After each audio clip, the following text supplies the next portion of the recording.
O'zbekistondagi Islom sivilizatsiyasi markazi ochilganidan so'ng bu yerga kirish tartibi ko'pchilikni qiziqtirayotgani aniq. Siz ham bu noyob maskanga kelishni rejalashtiryapsizmi?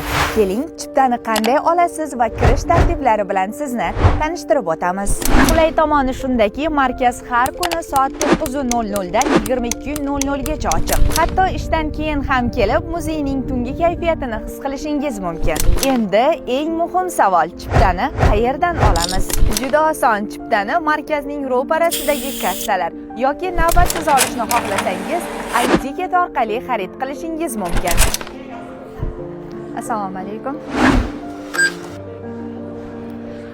Chiptani nazoratchiga ko'rsatasiz. QR kod skanerlanadi va bir necha soniyada ichkaridasiz.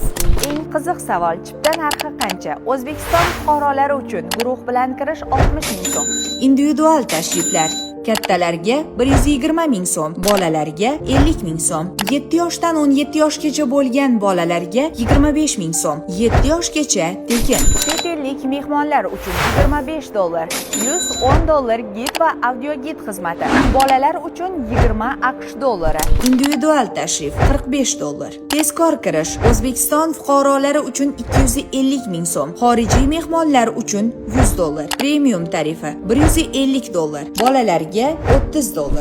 Ekskursiya 30 nafargacha guruhlarga tashkil etiladi. Tashrif odatda taxminan 2 soat davom etadi. Bu vaqt ichida siz boy tarix va bebaho meros bilan yuzma-yuz kelasiz. Albatta, ayrim qoidalarni unutmang.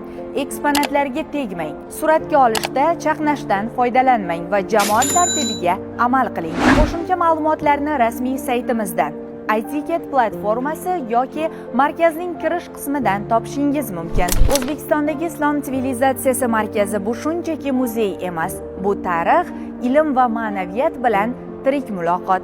Keling, o'tmishni anglang, kelajak sari odimlang.